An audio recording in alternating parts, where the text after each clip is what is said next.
샘터 가족 여러분 안녕하십니까? 샘터지기 김덕겸 목사입니다. 오늘은 누가복음 12장 28절까지의 말씀인데요.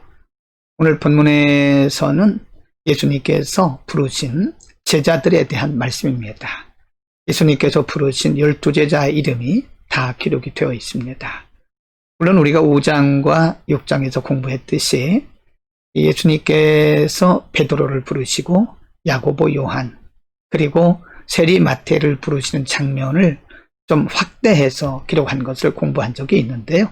오늘 본문에서는 예수님의 제자 12명 전체를 다 기록을 하고 있고요. 그 다음에 그 부르신 제자들을 어떻게 가르치셨는가, 예수님께서 부르신 제자들에게 가르쳐 주신 제자의 삶, 우리는 그것을 제자도라고 그러는데요. 예수님께서 직접 가르치신 제자도에 대해서 아주 상세하게 오늘 본문에서 가르치고 있습니다. 12절부터 16절 가운데 보면요, 예수님께서 부르셨던 그 제자들 12명의 이름이 다 기록이 되고 있습니다. 13절에 보면 밝음에 그 제자들을 부르사 그 중에서 12를 택하여 사도라 칭하셨으니, 14절 베드로라고도 이름을 주신 시몬과 그의 동생 안드레와 야고보와 요한과 빌립과 바돌로메, 15절 마태와 도마와 알페오의 아들 야고보와 셀롯이라고 하는 시몬과 16절 야고보의 아들 유다와 예수를 파는 자가 될 가룟 유다라고 이름을 낱낱이 상세하게 기록을 하고 있습니다. 예수님께서 부르신 제자들은 사실 그 당시 사회에서 지식이나 그리고 사회적 신분이 높은 사람들은 아니었습니다. 예수님께서 필요하셔서 여러 사람들을 다양하게 부르신 것이고요. 예수님이 제자들을 부르실 때는 인간적 기준이 아닌 하나님의 기준, 즉 예수 그리스도의 필요를 따라서 부르셨다는 사실을 우리가 반드시 기억을 해야 되고요.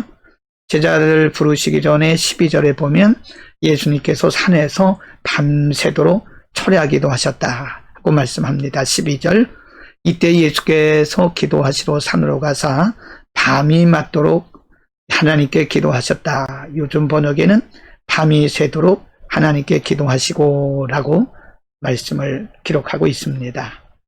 뿐만 아니라 제자들을 부르신 예수님께서는 제자들은 어떻게 살아야 되는가, 제자도를 가르치고 있습니다. 20절에 보면 예수께서 눈을 들어 제자들을 보시고 이르시되 너희 가난한 자는 복이 있나니 하나님의 나라가 너희 것이요. 가난한 마음을 가지라는 거죠. 21, 지금 줄인 자는 복이 있나니 너희가 배부름을 얻을 것이며 지금 우는 자는 복이 있나니 너희가 웃을 것이며 22절, 인자로 말미암아 사람들이 너희를 미워하며 멀리하고 욕하고 너희 이름을 악하다 하여 버릴 때에는 너희에게 복이 있다. 23절, 그날에 기뻐하고 뛰놀라 하늘에서 너희 상이 큼이라. 그들의 조상들이 선지자들에게 이와 같이 하였느니라. 24절, 그러나 다 있을진저 너희 부유한 자여 너희는 너희의 위로를 이미 받았도다 라고 말씀을 하십니다. 26절에 보면 모든 사람이 너희를 칭찬하면 화가 있도다. 그들의 조상들이 거짓 선지자들에게 이와 같이 하였느니라. 20절부터 26절에 있는 말씀은요, 마태복음 5장에서 말씀한 우리가 흔히 말하는 팔복입니다. 그러나 그 팔복은 예수님께서 그 당시에는 제자들에게 가르쳐 주신 제자도였습니다. 제자는 어떤 삶을 살아야 되는가, 제자는 어떤 성품을 가져야 되는가, 제자는 어떤 방향성을 가지고 와야 되는가. 오늘 본문에서 제자는 가난한 마음을 가져야 되고, 그리고 우는 애통하는 마음을 가져야 되고, 또 사람들에게 미워함을 당하고 욕을 먹을지라도 하나님께서 상 주실 것을 믿고 그리고 사역에 충실해야 된다고 가르치고 있습니다. 제자는 그냥 되는 것이 아닙니다. 하나님의 말씀대로 잘 훈련되어야 비로소 제자의 삶을 살 수가 있는 것입니다. 이제 6장 18절에서 19절에 보면 예수님께서 귀신을 추방하시는 장면인데요. 18절 더러운 귀신에게 고난받는 자들도 고침을 받은지라. 19절 온 무리가 예수를 만지려고 힘쓰니 이는 능력이 그 예수께로부터 나와서 모든 사람을 낫게 함이러라. 귀신 들린 자에게서 귀신을 추방하심으로써 자유케 하시고 또 병든 자를 낫게 하심으로써 그들을 온전케 하신 것은 이것이 곧 하나님의 나라가 예수 그리스도를 통해서 임했다라고 하는 사실을 증명해 보이기 위한 것입니다. 예수님께서 말씀하시기를 너희가 내 이름으로 귀신을 쫓아내는 것이면 하나님의 나라가 이미 너희 가운데 임하였다라고 말씀합니다.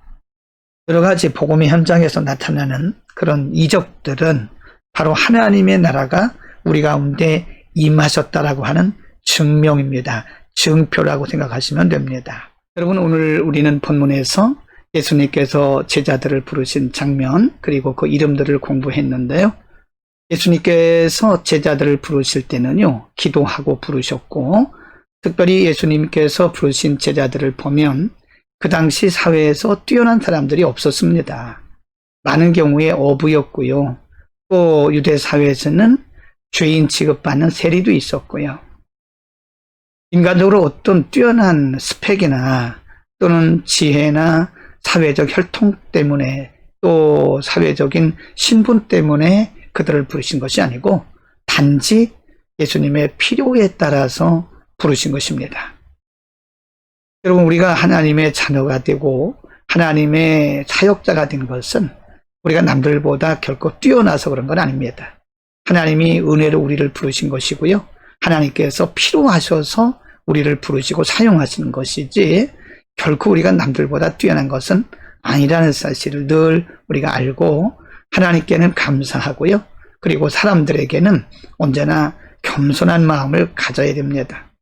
또 오늘 예수님께서는 제자들을 부르실 뿐만 아니라 그들이 어떻게 살아야 제자로 살 수 있는지 제자의 가치관, 제자의 삶의 방향성, 그리고 제자의 속성, 성품, 인격 이런 것들에 대해서 가르치셨는데요. 여러분, 제자는 날 때부터 태어나는 것이 아닙니다. 제자는 말씀과 기도와 그리고 성령으로 늘 훈련되어져 가고요. 무엇보다 제자는 예수님의 성품을 닮아야 됩니다. 예수님의 제자인데 예수님의 성품을 닮지 않아서야 우리가 어떻게 예수님의 제자라고 말할 수 있겠습니까? 오늘도 우리는 예수님의 제자로 오늘 가르쳐 주신 그런 제자 도를 따라 삶으로써 많은 사람들에게 복음의 영향력을 미칠 수 있기를 축복합니다. 기도하겠습니다. 거룩하신 아버지, 우리에게 아무런 조건도 능력도 공로도 없는데 하나님 우리를 은혜로 불러주시고 우리를 그리스도의 제자로 삼아주심을 감사합니다. 우리의 능력이나 우리의 원함이 아니라 하나님의 필요에 따라서 우리를 은혜로 부르셨사오니 우리를 부르신 하나님의 마음을 흡족하게 하옵소서. 제자는 무엇보다 예수님의 성품, 예수님의 삶을 닮아야 되는 것을 우리가 압니다. 예수님을 닮아가는 복된 그리고 영향력을 끼치는 그리스도의 온전한 제자들이 되게 하여 주옵소서. 예수 그리스도의 이름으로 기도드립니다. 아멘.